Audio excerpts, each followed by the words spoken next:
shots. He's very cagey. He uses his range well. He ducks very low, and he's quick on his feet.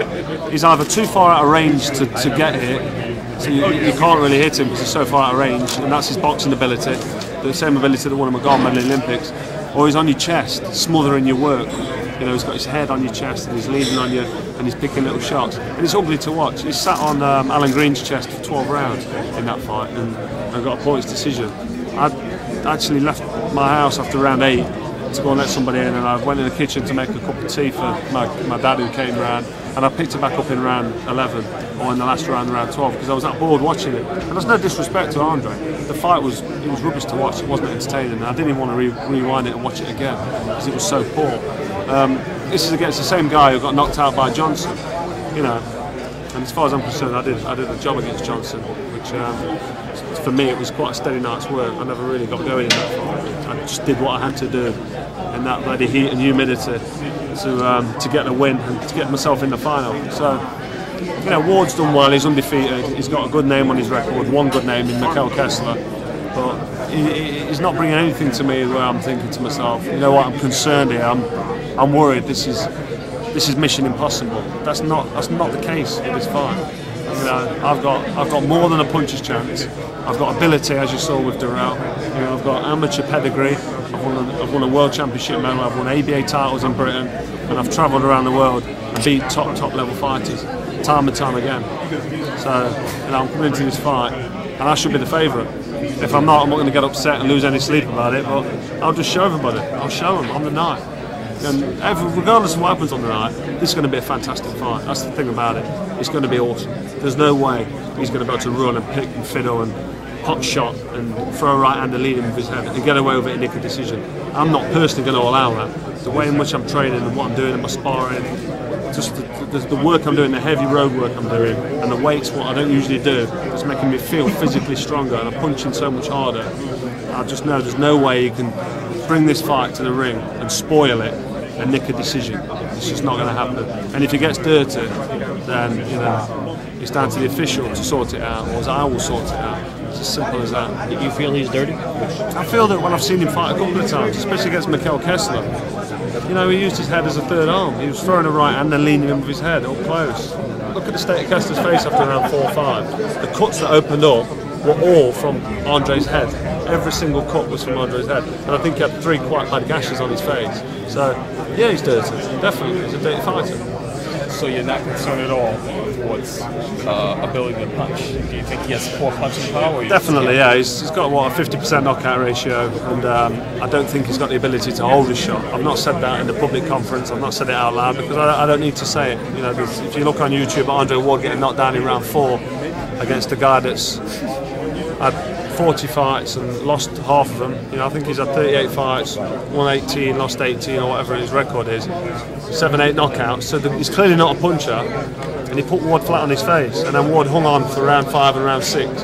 Now, can you imagine when I hit him with a similar uppercut on the face? I'm not going to leave him alone. I'm going to let him hold. So unless he's developed a muscle around his jaw since that fight, or he's developed the ability to be able to hold a better shot, which he may have done. You know, it's been done in the past. If you're not fit or if you're ill prepared, sometimes you take a shot, you stuns you go over and you don't recover. That's never happened to me. I've been put down once in my career against Jermaine Taylor. I got up after 8 seconds and, you know, I was fine for the remainder of the fight, and then I forced a stoppage in the last round. But I think there is a little bit of a question mark around Ward's chin. But the best chin is the one that don't get hit, and he tends to keep out of the way and keep himself in the safe zone quite a lot, which can be boring and negative, but he gets results. But like I said, it's my job to make sure he doesn't do that, and my job to make sure he doesn't get away with it. You've been in the ring with Glenn Johnson. What do you think of his chances against a fighter like Bout? I think a few years ago, you know, Johnson would have probably walked through him, took him into the trenches and got a decision against him, maybe even stopped him, because he punches hard, Johnson does. I just think at 42, you know, he fades late on. I noticed that in my fight. If I'm totally honest, he faded round 10, 11 and 12. But that was partly due to the fact that I was hitting him with a lot of shots. And once I start hitting my opponents, I knock them sick. I hit them hard, they take the shots and they feel the power and they think to themselves, this is hurting. I don't want any of this. I've seen it with everybody I've boxed, including Kessler. You know, and Arthur Abraham was the same. They stopped coming because they're walking into shots that are hurting. But I just think Johnson's maybe seen better days, and he'll give Bout problems, but Bout ultimately will win a points decision. Do you want to fight Bout? I mean, is that something? Obviously, this is a very tough fight. You can't look past this. But do you feel that the winner of this tournament, it's kind of set up for you guys for the winner of this tournament to fight them? It seems like that's what it's looking like. The winner of this tournament will be immediately matched up with the IBF champion, Lucian Bute. And that's fair enough, because that would then be a unification fight, and that'd be massive. So it's not wrong to assume that might be what Ken Oshman from Showtime's got up his sleeve, because he's signed Butte. It's just where the fight would happen, and will he come out of Canada? Will it be over in England? Will it be in America? But that's definitely a fight that could happen and should happen, really, because after the Super 6 final, one guy should be determined. He'll have the chance to become, the three belt champion, the undisputed champion of the world. You mentioned before that there's a possible knockout, and it might come from you. Yeah. Now, what makes that so possible? If you were not able to knock down Glenn Johnson, what's the difference there? How many people have knocked down Glenn Johnson? That's a bad example. Glenn Johnson is hard as nails. He's teeth tough. Nobody knocks down Johnson. So you can't compare Johnson with Ward. You really can't. Ward's been down in his career against the journeyman on the rise. I don't recall Johnson ever being put down and hurt. I know he got stopped by Hopkins early on in his career, but got a bad example that was. Yeah, Carl, if Audrey were to headbutt you, whether it be accidentally or on purpose, would you? Headbutting back, yes, I would. Yeah, that was my question. Yeah, you headbutt it, okay. Well, it's down to the official. The official's got the job to do. The referee's job to stop any wrongdoing in there. But I've always said, and I'll make no bones about saying it, and I'll go public saying it. If the referee don't sort it out, I'll sort it out. It's as simple as that. It's a fight, first and foremost. At the end of the day, we're in there and our careers and our livelihoods on the line. And if somebody's cheating, Glenn Johnson hit me low in the fight with him. He hit me below the belt, and the ref stopped the fight, warned him. Have a look at the fight, see what I did straight away. I hit him low back, straight away.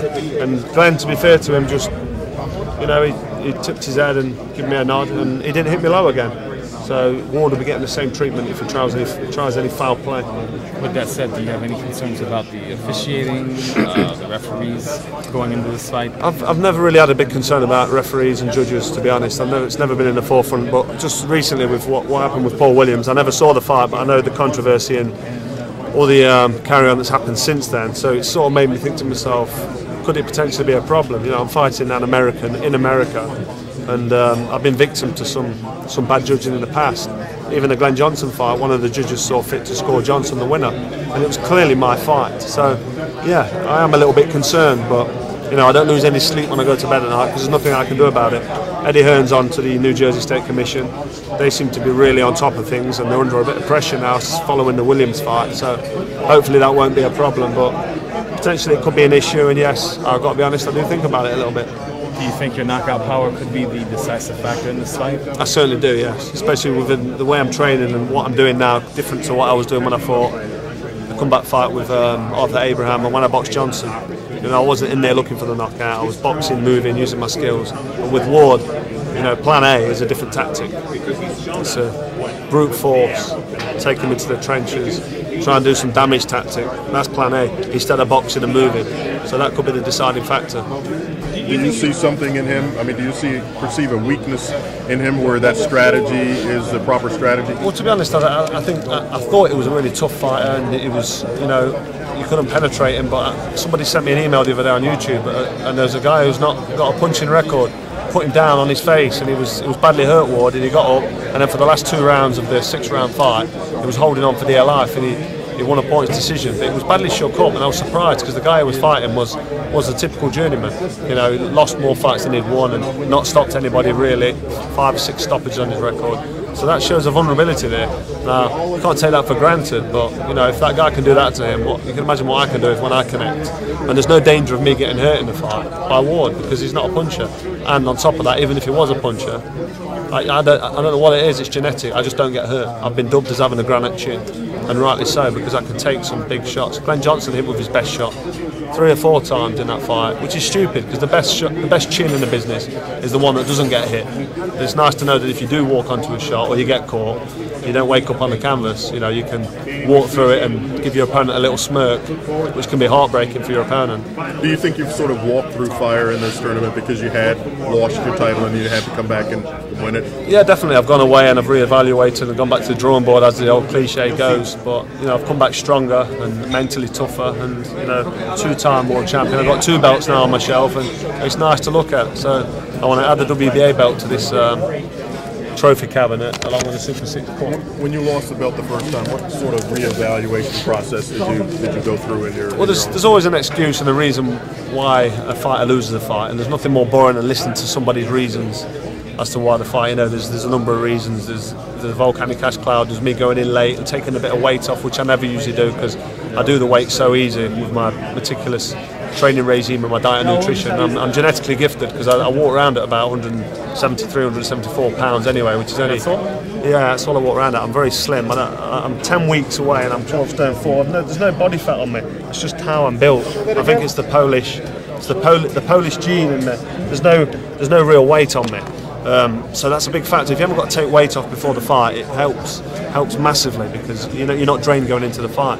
But the evaluation process that you went through after the losing, exactly. You know, there was all different reasons and ifs and buts and maybes. But all I did was I put that all to the back of my mind and thought, you know what, I went over there late. The volcanic ash was an issue, but Mikhail Kessler was also an issue. He's a great fighter, big puncher, very tough. He kept throwing right hands to my body. He was jabbing me. He was blocking my right cross of his left glove. He did what he had to do to win the fight and get the decision in his hometown. But no, I went back to the drawing board and thought to myself, I've got all the skills, I've got all the ability to perform at this level. I've won the world title, I beat Jean Pascal, I've defended it against Taylor. There's only one thing that I can do more and do better, and that's train harder. And I train hard anyway all the time. But what I did for the Abraham fight, I added a few more runs and put in a few extra miles, and I've done some cycles and some swims and a few extra push-ups. So I just basically more meticulous with my training, and that athleticism and that fitness and strength and brute force that I've got, I've carried on that through my career. With the Johnson fight, no disrespect to Johnson at all, but I never got out of second gear. I was just coasting through the fight, not looking for the stoppage, and trying not to get hit, which didn't work because I got hit with about 4 or 5 right hands I shouldn't have got hit with. But no, after the Kessler fight, I've come back a more complete fighter, physically and mentally, which is good. Is there a mental process that you have to have or go through in order to prepare to just fight on the road as well as you've done? I mean, because you do take your game on the road pretty well. I do, yes. You know what though? If I'm totally honest, I prefer to be at home, homely comforts, 10 minutes from the arena.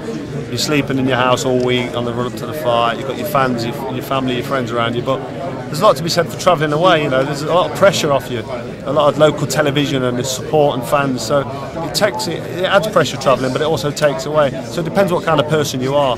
And I think Ward's going to struggle to go out of California. Dan Goosen said he's fought at home 4 times in 24 fights. And how many times have I fought at home? Yeah, good point. I've fought at home about 14 times in my career at my local arena. But this is early on in my career. This is when I'm establishing myself. But the important thing is, at championship level, which is a totally different sport, there's boxing and there's championship boxing. And at championship level, 12 rounds, brutal championship level fights. I'm on the road. He's sat at home in Oakland or in California. And in this tournament, he's never been out of California. In this tournament, I've had 4 or 5 fights. I've been away 4 times. So that's the difference. But I don't think Dan Goosen got that. But I'm not going to pipe on about it.